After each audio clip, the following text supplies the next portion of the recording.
प्रयागराज प्रदेश में अपनी सियासी जमीन मजबूत करने के क्रम में कांग्रेस की नदी अधिकार यात्रा सोमवार को घोरपुर के बसवार गांव से शुरू की गई, जो कि 20 मार्च को बलिया में मांझी घाट पर समाप्त होगी। इस दौरान कांग्रेस जन नदी किनारे गांवों में यात्रा करते हुए पहुंचेंगे और निषाद समुदाय के लोगों को उनके अधिकार दिलाने का संकल्प लेंगे। नदी में बालू माफिया द्वारा अवैध खनन जो भी उजागर किया जाएगा। कांग्रेस की राष्ट्रीय महासचिव और यूपी प्रभारी प्रियंका गांधी भी किसी एक स्थान पर शामिल होंगी। अनुमान मिर्जापुर में शामिल होने का लगाया जा रहा है।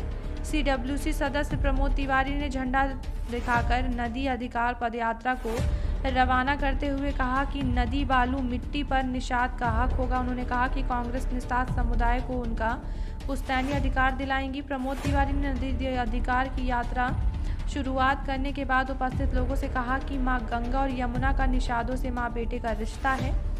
भाजपा सरकार ने मां और बेटे को अलग करने का कार्य किया है। कांग्रेस की सरकार बनने पर पूर्व मुख्यमंत्री नारायण दत्त तिवारी के समय लागू करने के कानून को बहाल किया जाएगा। वहीं प्रमोद तिवारी ने सरकार को घेरते हुए आरोप लगाया है कि निषाद समुदाय के हक और अधिकार को लेकर प्रियंका गांधी के बसवार पहुंचने के कारण ही सरकार बसवार पहुंची है और यात्रा समाप्त होने तक भारत की सरकार घुटने के बल चलकर नाविकों के द्वार आएगी। पदयात्रा में शामिल होने आए राष्ट्रीय सचिव जुबैर अहमद ने कहा कि यह एक क्रांतिकारी यात्रा है जो निषाद समुदाय पर हुए यूपी सरकार द्वारा जुल्म का बदला लेगी।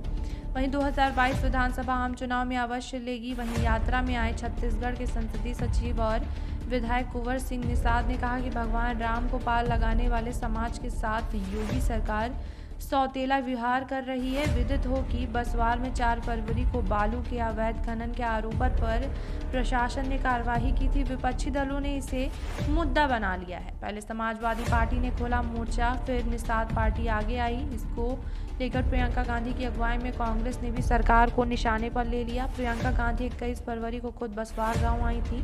उन्होंने तोड़ी गई नावों की मरम्मत के लिए 23 निषाद परिवारों को 10 लाख रुपए की सहायता प्रदेश कांग्रेस कमेटी की तरफ से दिलवाई थी और नदी अधिकार यात्रा निकाले जाने का भी ऐलान किया था। कांग्रेस महासचिव प्रियंका ने इस मसले पर सड़क से लेकर संसद तक लड़ाई लड़ने की बात कही है। दिन करीब 300 लोग यात्रा में शामिल हुए। नदी अधिकार यात्रा 20 मार्च को बलिया के मांझी घाट पर समाप्त हुई। आगे निषादों की जो हक है उसके लिए अधिकारों के लिए किस तरह से कांग्रेस लड़ाई लड़ रही है ये? देखिए, नदी मानव के पहले आई है, सृष्टि के पहले आई है। निषाद समुदाय का नदी से वही रिश्ता है जो माँ का बेटे से होता है। मौजूदा सरकार और इसके आने वाली पहले कुछ सरकारों ने वो हक छीन लिए हैं जो कांग्रेस सरकार ने दिए थे और निषादों का अधिकार चंद मुट्ठी भर माफियाओं को दे दिया गया है। प्रियंका गांधी हमारी प्रभारी महासचिव ने इस संघर्ष की शपथ खाई है कि हम पुत्र को जब तक माता की सेवा का एक छत्र अधिकार नहीं दिला देंगे, ये कांग्रेस का तिरंगा लेकर हर कार्यकर्ता लड़ता रहेगा, संघर्ष करता रहेगा। और हमारा दावा है जिस दिन हमारे हाथों में ताकत आएगी उस दिन हम सबसे पहला काम यही करेंगे कि निषादों को उनका अधिकार वापस करें। आज का क्या कार्यक्रम है, कब तक चलेगा ये पूरा कार्यक्रम क्या है? देखिए, ये बसवार गांव के लोगों को मैं प्रणाम करता हूं।